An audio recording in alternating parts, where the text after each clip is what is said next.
Hey, Christian here, Barking Dog Studio. There's Manicore. Just showing you what I'm currently working on because it's been a minute since I put a video out. I've been working on this guy the last couple of nights. I got his skin painted up last night, and then tonight I've been trying to figure out what I'm going to do with his armor. Those protrusions are going to be painted some kind of bone color along with his hooks and his beak. But those leathery or caprice looking bits there, I just don't know what I'm going to do. A black, maybe a real dark brown. I even thought about maybe a real dark green. But he's an underdark creature, so I don't know. Kind of hit just kind of a creative dead zone there. So and I looked at a bunch of pictures and stuff online, but I'm still just, whatever. Still trying to figure out what I'm going to do. Let me see if I can get his head on here. Probably should have stuck it on with some poster tack. Just show him off a little bit. But I got two of these. I'm just trying to figure out whether I'm going to paint them one at a time or paint them kind of simultaneously. One of them's going to go out to a patron. The other one I'm keeping for myself.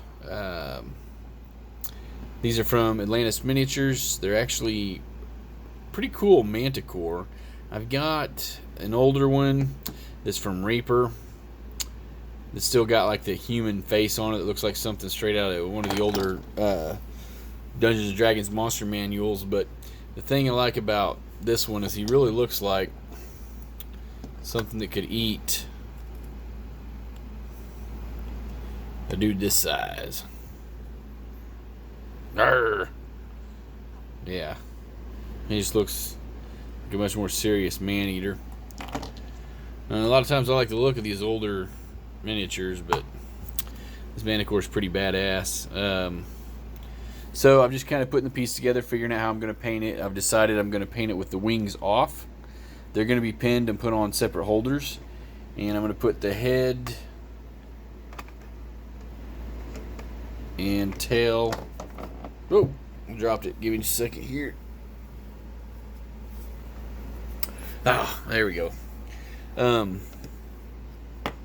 Yeah. So I put his tail on him and his head on him, and then pin him and stick him on a holder, and paint up the body, paint up the wings separately, and then I'll be working on the base. In fact, I'll probably, once I get everything cleaned up, get the mold lines cleaned up, I'm probably gonna get everything pinned and on holders. I'm gonna probably do a base. So I'll be starting the videos for that here pretty soon. I can't really say exactly when. I've been awfully busy lately and doing stuff like this in the small hours.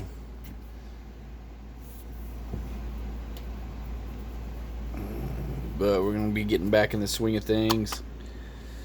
So yeah, that's where that's at. Oh, and I do want to show you kind of an update. I showed this guy in a previous video, and I talked about the trouble I had getting the water effects built up. Well, come to find out, taping it off worked just fine. I just had to make sure the tape was kind of sealed good around here. And then, because of, I can't think of what it's called, man. There's actually a word for it.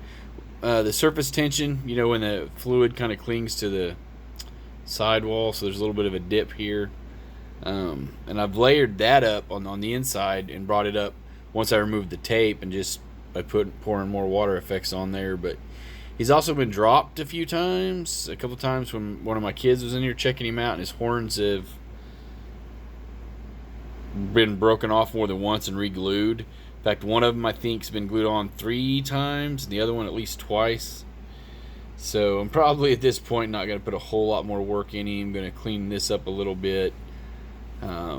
I do like the water effects. This was definitely a very good learning experience.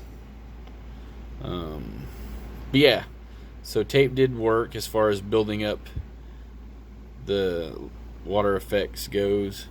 I just think my first one was kind of disastrous because I just didn't take the time with it and seal it around as well as I probably should have.